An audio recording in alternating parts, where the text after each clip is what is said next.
주일로 일곱 대접 심판으로 인한 우주적 심판의 이 결론을 맺었습니다.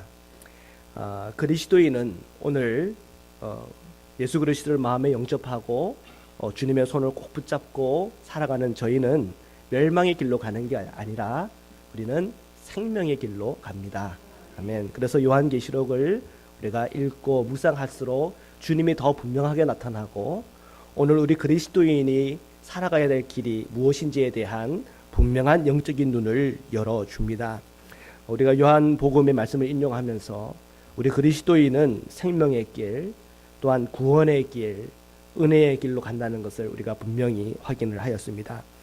오늘부터 시즌 3에 우리가 이르렀는데요. 오늘부터는 일곱 대접 심판에서 언급되었던 부분들, 특히 큰 성 바벨론에 관한 이 자세한 설명들과 묘사들이 이렇게 다루어지게 될 것이고요. 그 다음에 새 예루살렘 비전, 이 요한계시록의 제일 마지막 부분에 있는 새 예루살렘 비전까지 우리가 이제 이 시즌 3에서 그 말씀들을 나누게 될 겁니다. 자, 먼저 오늘 말씀을 시작을 하면서 우리 계시록 17장 1절부터 2절을 함께 읽으시겠습니다. 시작. 또 일곱 대접을 가진 일곱 천사 중 하나가 와서 내게 말하여 이르되 이리로 오라. 많은 물 위에 앉은 큰 음녀가 받을 심판을 내게 보이리라. 땅의 임금들도 그와 더불어 음행하였고 땅에 사는 자들도 그 음행의 포도주에 취하였다 하고. 아멘. 이제 이 천사 중에 몇 번째 천사예요? 일곱 천사 중에 첫째 천사예요? 둘째 천사 몰라요가 정답입니다. 성경에도 뭐라고 됐냐면 몇 번째 천사로 얘기하지 않았고 일곱 천사 중 하나라 그랬어요. 그러니까 누가 했다는 말이 중요한 것이 아니라 지금 하나님께서 그 하나님의 그 심판을 그들이 대행을 한 거죠. 그 일곱 대접을 부었던 그 천사 중에 하나가 이 사도 요한과 더 깊은 얘기를 나누는 장면이에요. 더 깊은 얘기. 자, 지금 이제 이 역사가 어떻게 흘러갈 것에 대해서 그에게 분명히 보여줬어요. 특히 우주적 심판이 어떻게 이 땅 가운데 부어지는지에 대해서 정확하게 봤단 말입니다. 그런데 좀 더 자세하게 그 내용들에 대해서 전해줄 것이 있다는 거죠. 그래서 1절에 보니까 뭐라고 얘기하냐면 이리로 와라. 그리고 뭐라고 얘기해요? 많은 물 위에 앉은 큰 음녀가 받을 심판을 내게 보일 것이고, 또한 2절에 보니까 땅의 임금들도 그와 더불어 음행했고 땅에 사는 자들도 그의 음행의 포도주에 취했다. 자, 이 부분에 대해서 내가 너에게 자세하게 설명해 주고 싶다는 겁니다. 여기서 보니까 이 큰 음녀가 의미하는 바가 뭘까? 우리는 그런 질문들이 떠오를 거예요. 우리가 읽다 보면은 그 의미들은 더 분명하고 선명하게 드러날 겁니다. 그러나 우리가 좀 미리 보기를 하려고 그러는데요. 요한계시록 17장 15절입니다. 15절을 우리 함께 읽겠습니다. 시작. 또 천사가 내게 말하되 내가 본 바 음녀가 앉아있는 물은 백성과 무리와 열국과 방언들이라. 아멘. 이 음녀는요, 지금 그가 물 위에 앉아있는데 그 물이 의미하는 바가 뭐라 그랬어요? 백성, 무리, 열국, 방언이라고 그 의미하는 바가 분명해요. 이 음녀라고 하는 것은 지금 뭔가를 지배하고 있고 다스리고 있는 어떤 존재라고 하는 것을 우리가 볼 수가 있어요. 사도 요한이 천사로부터 이 음녀에 대한 이야기를 들을 때 아마 처음에는 이상하게 느꼈을 겁니다. 왜 난데없이 이 음녀에 대한 얘기를 하나? 나에게 무슨 얘기를 하려고 이 음녀에 대한 얘기를 하나? 아마 그런 질문들이 있었을 겁니다. 근데 음녀가 보통 작은 음녀도 아니에요. 어떤 음녀예요? 큰 음녀래요. 큰 음녀. 거인이죠. 아주 거대한 음녀가 이렇게 이미지를 가지고 사용을 하고 있어요. 이 큰 음녀가 상징하는 바가 뭘까? 우리가 벌써 눈치를 챈 사람은 그 앞장에서 봤던 큰 성 바벨론을 떠올렸을 거예요. 잘 떠올린 거예요. 이 큰 음녀와 큰 성 바벨론과 사실은 깊은 관련이 있는 이미지입니다. 그리고 이 큰 성 바벨론이라는 표현 대신에 큰 음녀라고 하는 단어를 사용을 하면서 관련 짓는 게 있는데 2절에 보면은 어떤 스캔들을 보여주고 있어요. 스캔들. 어떤 스캔들이에요? 이 음녀하고 관련이 된 스캔들이에요. 누가 관련이 되어 있습니까? 땅의 임금들이 관련되어 있고 또요 땅에 사는 자들이 다 관련되어 있어요. 그러면서 이 스캔들을 말하면서 음행의 포도주에 취하였다 이렇게 얘기했어요. 음행의 포도주에 취했다. 오래된 얘기지만 2015년 7월에 이 불륜을 조장한다라고 비판을 받아온 이 애슐리 매드슨이라고 하는 이 온라인 데이트 사이트가 해킹이 된 적이 있어요. 이게 해킹이 되면서 3,100만 명의 리스트가 유출이 됐어요. 별로 안 놀라시네요. 네. 3,100만의 리스트가 공개가 됐단 말이에요. 해킹이 되면서. 이로 인해 가지고 캐나다하고 미국에 있는 종교 지도자 중에 400명이 사퇴를 하고 옷을 벗었대요. 야, 그런 일이 있었는데 그죠? 다 잊어버렸어요. 어마어마한 스캔들이죠. 그게 생각이 났어요. 스캔들에 걸리면 옷 벗어야 되고, 스캔들에 걸리면 이제 망하는 길로 가는 거 아닙니까? 참 끔찍한 일이죠. 근데 오늘 성경에 보니까 이 음료와 관련된 스캔들 리스트를 쫙 보여주는데 3,100만을 훨씬 넘어서는 숫자가 될 것 같아요. 그죠? 이 스캔들 리스트에 들어가는 사람들은 뭐예요? 땅의 임금들이고 그 스캔들 리스트에 들어가는 사람은 누구예요? 땅에 사는 자들이에요. 이 사람들의 리스트가 의미하는 바는 뭘까요? 불신자 리스트예요. 우리는 어디 리스트에 들어가 있어요? 구원받은 구원 리스트에 들어와 있어요. 우리는 어떻게 알아요? 예수 그리스도 내 마음에 모신 후로부터 그 리스트에 딱 들어가는 거예요. 아멘이잖아요. 근데 오늘 이 말씀에 보이는 것은 구원받지 못한 불신자 리스트가 쫙 나오는 거예요. 그들의 죄목은 뭐예요? 음녀와의 간음이에요. 이 음녀와의 간음이 상징하는 바는 뭐예요? 하나님을 사랑해야 되는데 하나님 말고 다른 것을 사랑한다는 거예요. 그게 핵심이에요. 근데 그들이 하나님 말고 다른 걸 사랑하는 그 사랑이 뭔지 깨달으면 그 사랑하는 대상이 뭔지를 우리가 알 수가 있어요. 큰 성 바벨론이에요. 그죠? 큰 성 바벨론을 사랑했고 큰 음녀를 사랑한 거예요. 그 리스트업이 쫙 풀린다는 거예요.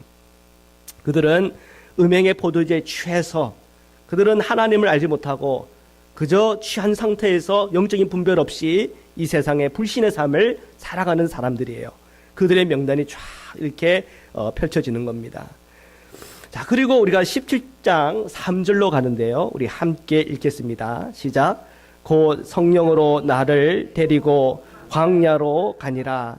내가 보니 여자가 붉은빛 짐승을 탔는데 그 짐승의 몸에 하나님을 모독하는 이름들이 가득하고 7머리와 10뿔이 있으며. 아멘. 이 3절이 참 중요합니다. 이 첫 구절에 곧 성령으로 나를 데리고 광야로 가니라 그랬단 말이에요. 자, 여기서 사도 요한이 천사의 말을 들으면서 곧 그가 성령에 이끌려서 광야로 갔는데 이 광야가 의미하는 바는 우리가 이미 앞에서 우리가 요한계시록 12장에서 나왔던 광야의 의미를 가지고 있습니다. 이 광야에서 일어난 일이 여러분 기억나십니까? 12장에 보면 거기도 한 여인이 나와요. 그 여인은요, 무엇으로 옷을 입었어요? 해를 옷을 입은 여자예요. 해를 옷을 입은 여자예요. 이 여자는 누구를 상징한다 그랬어요? 교회를 상징한다 그랬어요. 교회. 오늘 저와 여러분이 이렇게 몸담고 있는 이 교회, 주님의 교회를 상징한다고 그랬어요. 이 여자를 파괴하고 파멸시키기 위해서 붉은 용이 막 달려들잖아요. 근데 하나님이 이 여인을 하나님이 예배하신 곳으로 데리고 가는데 그 예배하신 곳이 어디에 있어요? 광야에 있단 말이에요. 이 광야에 저를 데리고 가서 1260일을 보호해줘요. 그리고 또 기가 막히게 이 용이 이 여인이 어디 있는 줄 알고는 이 광야로 와가지고는 이 여인을 공격하는데 용의 입에서 뭐가 나와요? 물을 토해내요. 그런데 그럴 때 이 땅을 쫙 가르더니 그 물을 다 흡수하고는 또 하나님께서는 이 여인을 보호해줘요. 자, 이 광야라고 하는 것에 대해서 우리가 두 가지 의미가 있다고 그랬습니다. 첫 번째 의미는 심판받는 광야예요. 두 번째 의미는 구원받는 광야예요. 보호받고 구원받는 광야예요. 오늘 저와 여러분은 이 광야에서 어떻게 된 거예요? 구원받은 사람들이, 그죠? 우리의 이 광야의 의미는 구원받은 광야, 그죠? 이 불신자의 삶을 사는 사람들은 이 광야라고 하는 것은 저주받은 광야요, 심판받는 광야가 되는 거예요. 우리가 이 광야라고 하는 이 부분이 중요한데요. 특히 우리가 출애굽기와 민수기를 묵상하다 보면은 이 광야의 중요성을 우리가 깨닫게 돼요. 요즘 우리가 수요 예배 때 민수기 14장 지난주에 함께 살펴봤습니다. 이 민수기 14장에 나오는 우리가 너무 유명한 이야기예요. 12 정탐꾼, 그러니까 이 젖과 꿀이 흐르는 가나안 땅이 보이는 그 광야에서 그들은 정탐꾼을 보내요. 12 정탐꾼을 보내요. 그 12 정탐꾼을 보고 이 가나안 땅을 다 정탐을 하고 복귀를 했는데 보고를 하죠. 여호수아와 갈렙이 보고할 때 어떻게 보고합니까? 이곳은 젖과 꿀이 흐르는 땅입니다. 정말 하나님이 약속하신 땅이 맞아요. 그런 얘기를 해요. 근데 나머지 10명은 어떻게 보고를 해요? 거기에 우리가 안악자손을 봤는데 거인입디다. 그들 보니까 우리는 어떻게 느껴져요? 메뚜기처럼 느껴지더랍니다. 그러면서 그 말이 막 퍼져나가면서는 사람들이 모세에게 돌을 던지려고 그러고 옛날 우리가 종살이 했던 애굽으로 가자고 그래요. 그러면서 이 주님의 이 공동체가 흔들렸단 말입니다. 자, 그때 하나님께서 그들에게 내린 것이 뭐예요? 다 생략을 하고 그때 하나님께서 다시 그 백성들에게 내린 것이 뭐예요? 광야로 가라는 거예요. 광야로 가라. 광야로 가라. 몇 년의 광야의 생활을 해야 돼요? 40년의 광야의 생활을 해야 되는 거예요. 40년의 광야의 생활. 이 40년의 광야의 생활을 하면서 어떻게 되는 거예요? 믿음이 없었던 세대는 다 이 광야에서 죽는 것이고 여호수아와 갈렙과 그리고 그 2세대들은 그 믿음을 가지고 가나안 땅으로 들어가는 거예요. 이 광야의 의미가 뭐예요? 때로는 심판이고 때로는 구원이에요. 이 두 의미가 지금 공존하는 광야예요. 이 광야에서는 그리스도인들이 훈련받는 곳인데 무슨 훈련을 받습니까? 이 광야에서 우리가 만나를 먹어요. 이 만나를 먹는다는 얘기는 우리가 끊임없이 하늘을 본다는 얘기예요. 하늘에서 만나를 줘야 먹고 사는 거 아니에요. 근데 40년 동안 하나님께서 변함없이 그 만나를 주고 생존케 하셨어요. 우리 그리스도인들은 이 광야가 늘 필요해요. 이 광야라고 하는 것은 무엇입니까? 예수님 한 분이면 충분합니다는 믿음의 고백이 있는 광야예요. 정말 말씀과 그 기도에 정말 내가 내 모든 삶의 중심으로 둬야지 라고 하는 그 고백이 하는 그 순간 그곳이 우리에게는 영적인 광야예요. 그 훈련을 우리가 충분히 받을 때 하나님께 약속하신 그 땅으로 우리는 들어갈 수가 있는 거예요. 지금 바로 그 광야예요. 그 광야로 주님께서 이 사도 요한을 초대하는 거예요. 성령의 이끌림을 받아서 그 광야로 온 거예요. 그 광야를 왔을 때 그가 봤어요. 봤다니까요. 그 광야에서 봤어요. 뭘 봤어요? 여자가 붉은빛 짐승을 탔는데 그 짐승의 몸에 하나님을 모독하는 이름들이 가득하고 7머리와 10뿔이 있고 등등등. 광야에서 본 거예요. 바벨론 성 안에서 본 게 아니라 광야에서 본 거예요. 제가요 몇 년 전에 휴가 때 페어뱅스를 가다가 이 맥키니산, 지금은 디날리산이죠. 그 디날리 그 국립공원에 간 적이 있어요. 거기서 우리 제 아내하고 아이들하고 같이 버스 투어를 했어요. 그래서 버스 투어를 타면서 이렇게 돌아다니면서 저희 마음속에 뭐가 있었냐면 디날리 산을 봐야 되는데 그런 마음으로 버스를 탔어요. 근데 그 산이 안 보여요.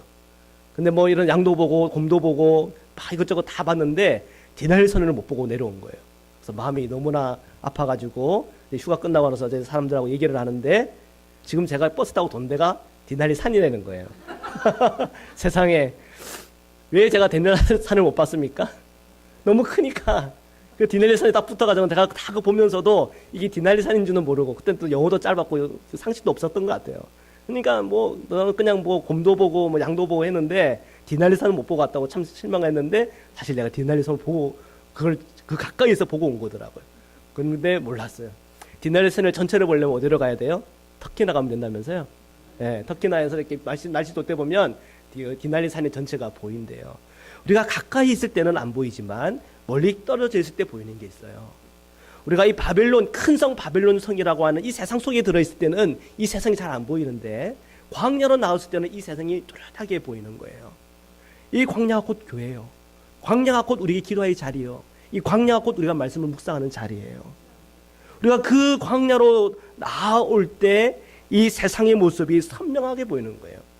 사도 요한도 이 성령의 인도함에 따라 광야로 나오니까 이 음녀의 모습이 보이는 거예요. 음녀만 보였는데 그 음녀가 뭘 타고 있는 것도 보이네. 보니까 짐승이고, 그 이 짐승에 뭐라고 써져 있네. 뭐가 써져 있나 봤더니 하나님을 모독하는 이름들이 막 써져 있네요. 그죠? 그리고 그 형태를 봤더니 7 머리도 있고 7 열뿔도 있네요. 그가 광야에서 보니까 이 세상의 모습이 쫙 보이는 거예요. 그전에는 못 봤던 거죠. 광야의 자리로 오니까 보이는 거예요. 계시록 17장 4절에서 6절입니다. 좀 더 자세하게 그가 본 것을 기록하고 있는데요. 4절에서 6절을 함께 읽겠습니다. 시작. 그 여자는 자줏빛과 붉은빛 옷을 입고 금과 보석과 진주로 꾸미고 손에 금잔을 가졌는데 가증한 물건과 그의 음행에 더러운 것들이 가득하더라.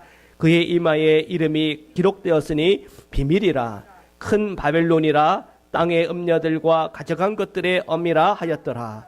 또 내가 보매 이 여자가 성도들의 피와 예수의 증인들의 피에 취한지라. 내가 그 여자를 보고 놀랍게 여기고 크게 놀랍게 여기니. 아멘. 그가 그 광야에서 또 보는데 그 여자는 음녀예요. 그죠? 그 음녀가 뭘 걸치고 있는데 그 걸치고 있는 게 또 선명하게 보이는 거예요. 자줏빛, 붉은빛 옷을 입고 있고 금과 보석과 진주로 꾸몄고 또 손에 딱 금잔을 들고 있는 거예요. 자, 이 모습은요, 광야에서만 보이는 것이 아니고 세상에서도 보여요. 저는 이 말씀을 묵상하면서 문득 생각나는 광고 하나가 있었어요. 옛날 어린 시절에 본 광고 같아요. 옛날에 본 광고 같은데, 어떤 세상에서 이렇게 유명한 배우예요. 여자 배우. 굉장한 미인이에요. 아주 예쁜 여자 미인이 어떤 고급 외제차가 이렇게 막 타고 나타나더니 창문을 탁 열고는 딱 나와요. 그 여자가. 근데 머리끝부터 발끝까지 딱 깔맞춤으로 아주 고급스러운 옷을 입고 있고요. 거기에 손에는 이 명품 가방을 탁 들고는 딱 내려와요. 그런 자벅자벅 걸어가는데 어떤 인터뷰어가 인터뷰를 해요. 어떤 화장품을 쓰세요? 그러니까 제가 쓴대요. 뭔가를 쓴대요. 간접 광고하면 안 되니까 뭔가 쓴대요. 자, 그 광고가 얘기하는 게 뭐예요? 나는 이렇게 럭셔리한 사람인데 저는 이 럭셔리한 화장품을 씁니다. 그래서 그 광고를 하면서 저 화장품은 굉장히 럭셔리한 사람이 쓰는 거구나. 나 같은 사람이 써야지. 이러면서 고객들을 모으는 거예요. 지금 이 여자의 모습을 한번 보십시오. 자줏빛 옷, 붉은빛 옷. 이건 옛날 우리가 그때 생각하면 돼요. 옛날 우리 고무신이 검은 고무신만 있었죠. 예. 근데 흰 고무신을 딱 신고 오면 좀 사는 집 이렇게 되는 것처럼, 이때 당시에 그냥 편안한 옷이 그냥 보통 세마파 옷, 흰 옷, 그냥 그런 옷, 흰색 옷이 그냥 그 주류인데 거기에 자줏빛 옷, 붉은 옷 하면 오, 세련됐다 이렇게 되는 거예요. 그죠? 거기에다가 그뿐만 아니라 거기에 금과 보석과 진주로 꾸몄고요. 손에 금장까지 딱 들고 있어요. 이거 얼마나 화려하고 멋있어요. 세상 사람들이 그것을 보면서 야, 나도 저 옷 입고 싶어. 나도 저 보석 갖고 싶어. 나도 금잔 들고 싶어. 그런 마음 갖지 않았을까요? 그래서 사람들이 큰 성 바벨론을 보면서 야, 나도 큰 성 바벨론 시민 되고 싶어. 그러지 않았을까요? 지금 이것이 이 큰 성 바벨론이 이 세상을 향해서 광고하는 광고예요. 그래서 이 큰 성 바빌론 안에 있을 때는 이 광고가 의미하는 바가 보이지가 않아요. 그런데 광야에서 보니까 이 금잔이 보이는데 이 금잔 속에 뭐가 들어있어요? 가증한 물건이 들어있고 그의 음행에 더러운 것들로 가득 찬 거예요. 어디서 본 거예요? 광야에서 본 거예요. 우리가 광야에서 이것을 세상을 보지 않으면 우리는 그 화려한 것을 보고 나도 저거 갖고 싶어. 나도 저 큰 성 바벨론의 시민이 되고 싶어. 그런 마음이 간다니까. 그런 마음으로 우리 마음이 흘러간다니까. 근데 이 광야에서 보니까 이 금잔 안에 보니까 이 금잔 안에 있는 게 뭐가 있는지 보인단 말이에요. 가증한 물건이 들어가 있고 그의 음행에 더러운 것들로 가득 차 있어요. 하나님을 모욕하고 하나님의 교회를 파괴하고 그리스도인들을 핍박하고 주님을 모독하는 것들로 가득 차 있어요. 거기는 우상 숭배가 가득 차 있어요.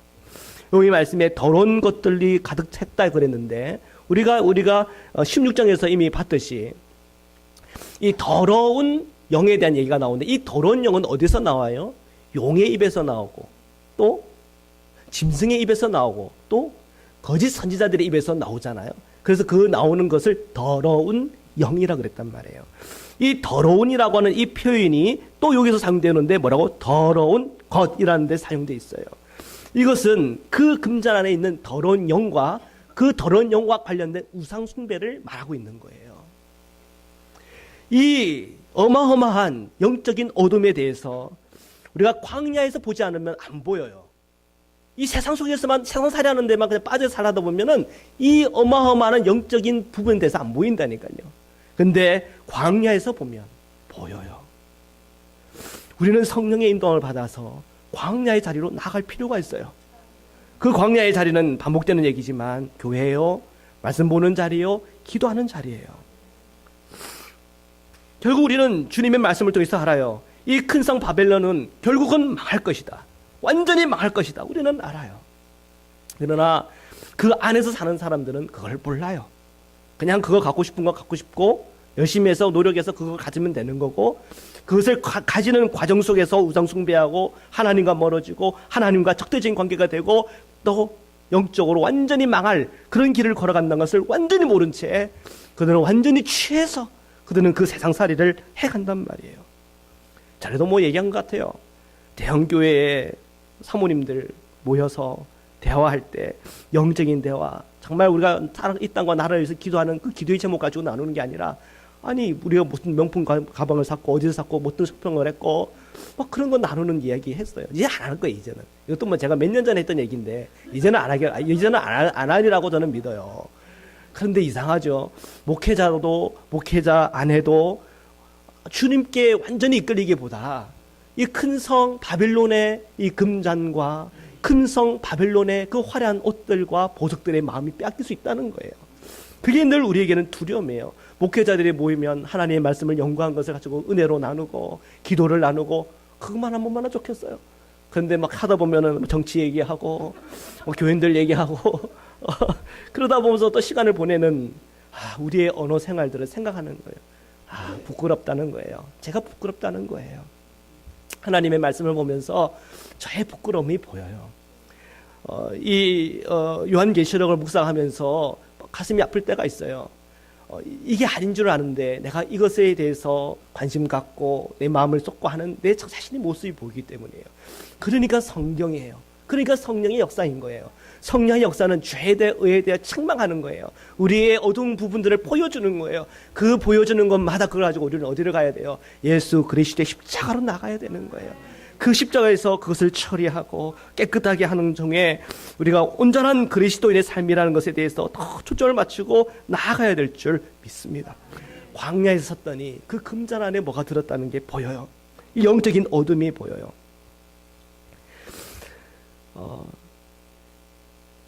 그리고 5절에 보니까 그 여자의 이마에 이름이 기록되어 있는 것도 다 보여요.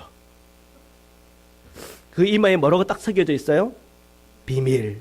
그죠? 그리고 뭐라고 새겨져 있어요? 큰 바벨론. 자, 음녀는 큰 바벨론 성을 의미하는 거예요. 벌써 답도 다 나왔어요. 영적으로 보니까 말씀도 다 보이는 거예요. 이 광야에서 보니까 다 보이는 거예요. 다른 뭐 반론이 그게 없죠.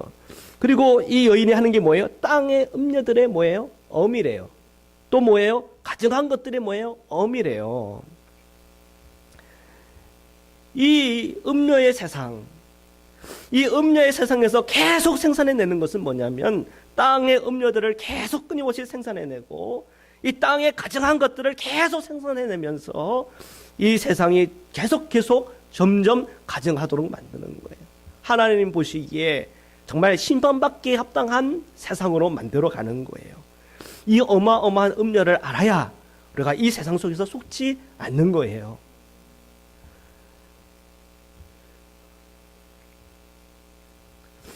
우리가 12장에 봤을 때 또 여인이 나오잖아요. 그 여인은 누구라고 그랬어요? 교회라고 그랬죠.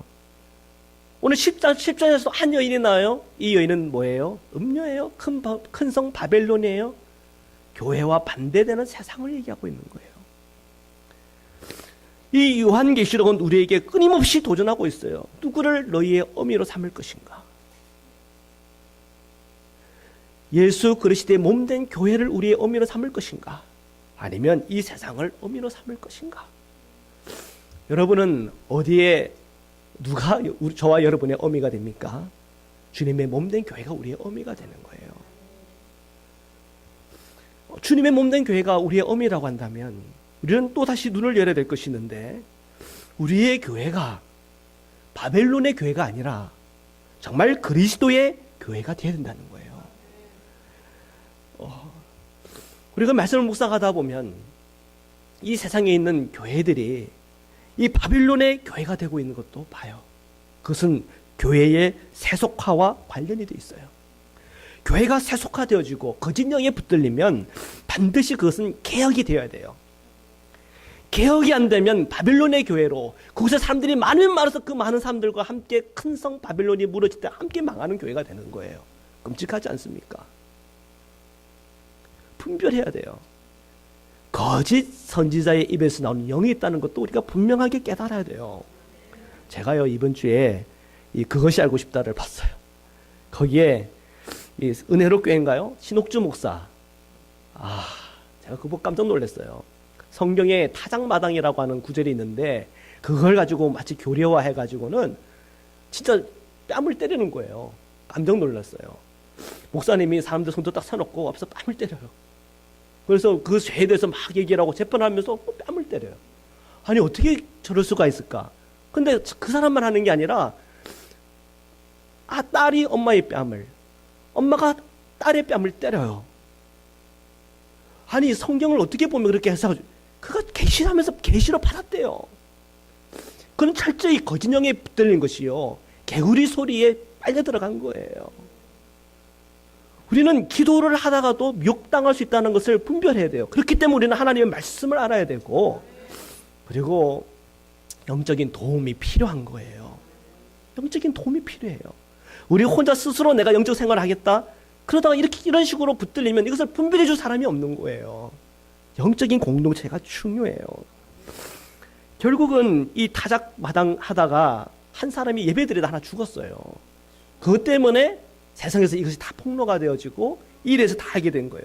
알고 봤더니 이 피지섬이라고 하는 지상라고 하는 피지섬에 비즈니스 하는 사람이 자기 아들이네. 성도들은 거기서 다 열심히 하고 있는 다 그 착취하는 것을 통해 가지고 그 기업이 막 배가 불러지는 거예요. 어떻게 교회가 그럴 수가 있죠? 마음이 아팠어요. 거기에 그 교리에 붙들려 있는 성도들 인터뷰하는 것도 봤어요.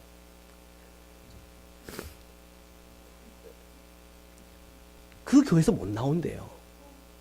그 교회에서 못 나온대. 그 마음에는 두려움의 영이 붙들려 있는 거예요. 이 신옥주 목사의 저주가 무섭고, 그리고 피지에서 내가 쏟아본 내 인생과 내 돈이 너무 아깝고, 그러니까 못 나오는 거예요. 두려움의 영이에요. 복음이 어떻게 두려움에 잡히라고 하는 게 복음입니까? 복음은요 자유예요. 복음은요 소망이에요. 복음은 사랑이에요. 복음은 평화예요. 화목이에요. 이 복음을 통해서 나와 하나님 관계가 회복되고 나와 이웃과의 관계가 회복되는 거 아니에요. 예수 그리스도의 십자가를 통해서 우리가 구원받은 이 놀라운 복음은 사랑이잖아요. 그런데 이 거짓령에 붙들린 사람들이 요한계시록을 보면서 말씀을 보면서 예수님을 만나고 이 구원하는 복음을 만나는 것이 아니라 엉뚱한 영이 붙들려서 혼동한 말을 하는 가운데 사람들을 현혹하고 거기에 붙들려 놓는 아주 무서운 걸 봤어요.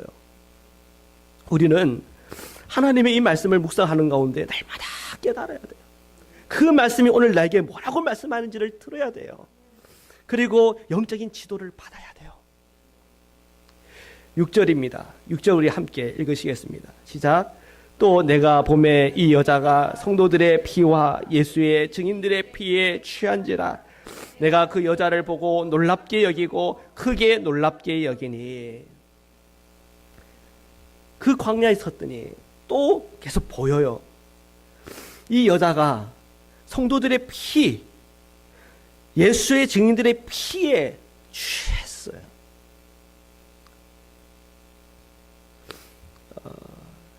이걸 보니까 알겠어요. 이 여인이 입은 그 옷의 의미를 알겠어요. 보라색이요, 붉어요. 거기에는 성도들의 피가 묻어져 있어요. 그들은 금으로 치장을 했어요. 진주로 치장을 했어요. 금잔을 들고 있어요. 그 돈은 성도들을 착취해서 가진 자신의 재물이에요. 여러분, 이 세상을 분별해야 돼요. 특별히 이 사도 요한이 살아가던 이 로마 시대에는 이러한 착취가 흥행했고, 그리고 그리스도인들은 정말 돈을 벌려면 우상 숭배를 안 하고는 돈을 벌 수 없는 그런 경제적 구조를 갖고 있었어요. 그런 경제적 구조를 갖고 있는 그 로마에서는 그리스도인들이 싸워야 돼요. 저항해야 돼요. 우리는 지금 살아가는 우리 세상은 일한다라고 해서 내가 그리스도인이기 때문에 내가 일한 데서 뭐 손해를 보거나 그런 건 없잖아요. 감사하죠. 네. 우리가 미국에 있는 게 참 감사해요. 근데 미국 밖을 벗어나면 내가 그리스도인이라는 이유 때문에 핍박당하고 일자리를 잃고 일자리에서 쫓겨나는 경우들 많아요. 이집트에서는요, 내가 그리스도인이기 때문에 그들은 쓰레기 줍는 일을 평생 하고 살아요. 거기서 신앙생활하면 기도하고 예배하며 살아요. 우리는 우리만 하니까 아우 뭐 괜찮겠지. 아니요, 이 세상 더 크게 더 넓게 봐야 돼요. 여전히 이 세상 속에서 이 음녀가 하는 일들, 여전히 성도들의 피와 예수의 증인들의 피에 취해 있는 이 세상의 구조를 봐야 돼요. 여전히 우리 그리스도인들의 생각과 마음속에 파고 들어오는 이 세상의 메시지, 이데올로기들을 분별해야 돼요. 하나님의 것, 하늘로부터 오는 것과 땅에서부터 오는 것을 분별해내야 돼요. 음녀가 치장했던 것을 다시 한번 봐요. 자줏빛, 붉은빛 옷, 금과 보석과 진주로 꾸미고 손에 든 금잔. 우리는 이걸 보면서 마음과 생각이 빼앗기는데, 우리는 광야에서 성령의 눈뜸을 통해서 그 은잔 안에 있는 것이 무엇인지를 정확하게 분별하고 우리는 알아야 돼요. 아, 우리는 세상에 속할 수 없구나. 우리는 이 세상에 속해서 살아서는 안 되는 거구나. 분명히 깨달아야 돼요. 사도 요한은 이 환상을 보는 가운데 충격에 빠졌어요. 그 음녀의 실체가 소름이 돋고 무섭고 공포스럽고 충격이 되었어요. 6절 끝에 보면 그는 놀랍고 또 놀랐다고 그랬어요. 너무 놀란 거예요. 그랬더니 7절에 보니까 우리 함께 읽겠습니다. 7절입니다. 시작. 천사가 이르되 왜 놀랍게 여기느냐? 내가 여자와 그가 탄 7머리와 10뿔 가진 짐승의 비밀을 내게 이르리라. 저는 이 앞부분만 오늘 좀 더 중심적으로 봤으면 좋겠어요. 천사가 뭐라고 그랬어요? 왜 놀랍게 여기느냐? 너 그 음녀의 실체를 보면서 왜 놀랍냐? 왜 그것을 놀라워하고 공포스러워하고 무서워하고 그러냐? 그 얘기는 뭐예요? 그러지 말라는 거예요. 우리가 이 세상 살이를 하면서 여러분 이 광야의 자리에서 이 세상을 분별해 봤더니 공포스럽고 무섭고 떨리고 끔찍하고 그런 것들 여러분 보이세요? 그것은 우리로 기도의 자리로 우리를 이끌어가는 거예요. 그것 때문에 공포심을 가지고 두려워하고 두려움의 영에 붙들리라고 이 요한계시록 우리에게 주는 것 절대 아니에요. 어떤 사람은 요한계시록 가지고 성도들에게 두렵게 만들고 공포심을 주고 그런 것을 뭔가를 이익을 누리려고 하는 사람도 있어요. 거짓 선지자예요.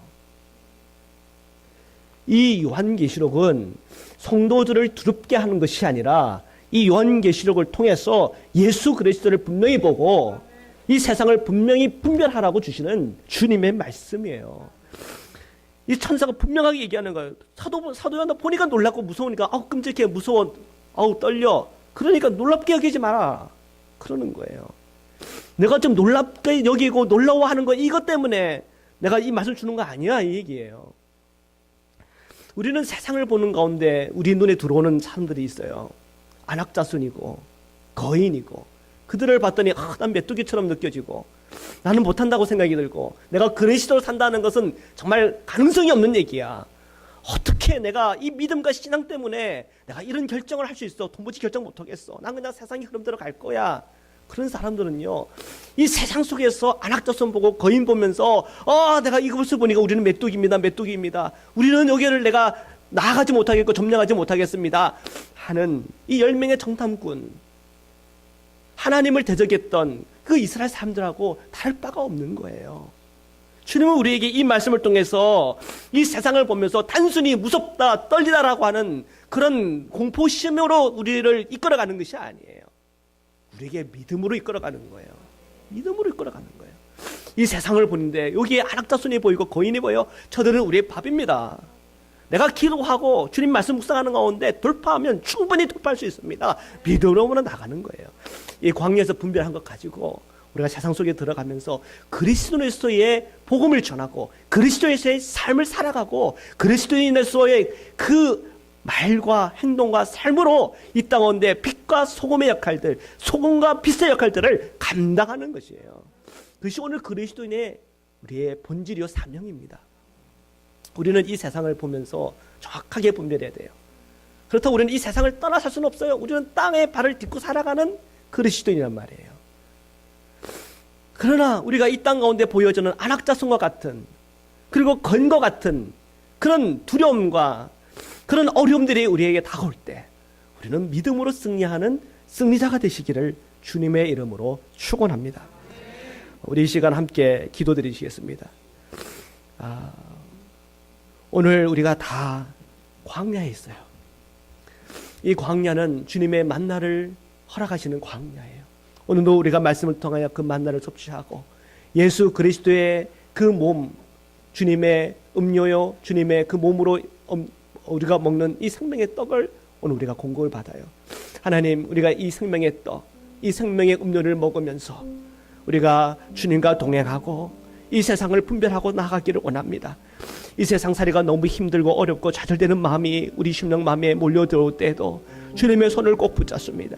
주님, 이 세상 속에서 우리가 염려와 걱정과 두려움에 빠져들어서 낙심의 삶을 살아가는 것이 아니라 주님의 손을 꼭 붙잡고 그 광야의 시간 속에 불기둥과 구름으로 주님 인도하신 하나님, 만나로 먹이신 하나님, 우리가 더 주님과 동행하며 승리하는 그리스도인의 백성이 되게 하여 주시고 그리스도의 제자가 되게 하시고 그리스도의 군사가 되게 하여 주시옵소서.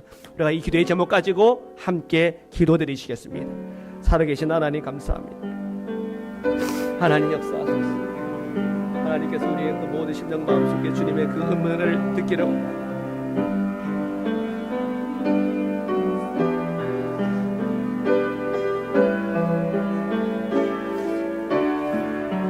주님의 마음을 배우게 하소서. 하나님의 그 사랑을 알게 하여 주옵소서. 우리가 연약하여서 하나님 이 세상 속에 살아가면서 우리 이 세상의 실체를 알지 못하고 이 세상의 방식대로 이 세상의 방식대로 말하고 살아갔던 우리의 연약한 모습이 있었음을 주님 앞에 기도합니다. 아버지 하나님, 오늘도 주님의 십자가의 보혈을 의지합니다. 그 광야에서 노뱀을 봅니다. 그 십자가를 봅니다. 내 안에 있는 거짓된 것들, 음란한 것들, 이 세상 사랑에 빠졌던 내 마음과 생각을 주님의 십자가에서 처리합니다. 오늘도 예수 그리스도의 손을 붙잡고 우리와 동행하게 하여 주옵소서. 주님의 마음을 구하며 이 세상을 살아가게 하여 주옵소서. 이 세상살이에 지친 우리 영혼들 위해 주님 위로하여 주시고 힘 주옵시고 그들에게 믿음을 더하여 주옵시고 담력을 더하여 주셔서 주옵소서. 이 세상 속에서 우리에게 주어진 모든 안악자손과 같은 자들이 우리의 바보를 여기고 공격하여 성취하며 승리하는 저희들 그리스도인 될 수 있도록 축복하여 주시옵소서. 하나님, 우리 모든 성도들이 하나님께 기도 간구할 때마다 그 말씀을 붙잡을 때마다 이 세상에서도 잘되게 하시고 하나님의 나라의 영광을 높이며 이 땅에 주님의 빛을 비추는 주님의 그리스도인으로 살아갈 수 있도록 축복하여 주시기 원합니다. 저의 교회가 더 하나님 앞에서 예수 그리스도의 몸된 교회로서 성장하며 자라게 하여 주옵시고, 오직 예수 그리스도 한 분이면 충분한 믿음 가지고 이 마지막 때에 준비하며 살아갈 수 있도록 저희들을 축복하여 주시옵소서. 우리의 심령과 마음이 오직 예수 그리스도의 손을 붙잡습니다. 주님을 붙잡습니다. 오늘도 주님의 은혜가, 주님의 영광이 우리에게 임하게 인도하여 주시옵소서. 우리의 모든 삶, 모든 걸음이 주님 안에 복되게 하여 주시옵소서. 주님 감사합니다. 사랑의 주님 감사합니다. 오늘 저희가 주님의 임재가 있는 광야에서 저희들이 세상을 바라봅니다. 하나님, 이 세상의 빛과 영광과 모든 그런 찬란한 물질에 우리의 생각과 마음이 빼앗기지 않게 하시고, 오직 우리의 빛이 되시고 우리의 모든 것이 되시며 창조의 하나님이 되시는 주님을 바라볼 수 있는 믿음의 눈을 활짝 열어 주옵소서. 이 세상살이에 지치고 이 세상살이에 상처 입고 이 세상살이에 아파하는 우리 성도님들이 있습니까? 오늘 찾아가셔서 그 마음을 위로하여 주시고, 이 세상살이 속에서 예수 그리스도의 손을 꼭 붙잡고 주님께서 공급하시는 만나를 먹으며 승리하도록 축복하여 주옵소서. 하나님, 우리의 성도님들, 우리의 자녀들, 하나님, 이 세상살이 하는 가운데 넘어지고 상처 입는 거 봅니까? 중보하며 기도할 때마다 그 상처는 치유되게 하시고 강한 군사로서 하나님, 저 안악자손과 거인들을 보며 나의 바위다 믿음으로 선포하며 승리하는 그리스도인 될 수 있도록 축복하여 주시옵소서. 예수 그리스도의 이름으로 기도드립니다. 아멘. 우리 이 시간에는 우리 조인수 선교사님 십자가 그 사랑으로 찬양 특송을 하겠고요. 찬양 특송이 끝나면 우리 한 번 더 함께 이 십자가 그 사랑을 찬양하도록 하겠습니다.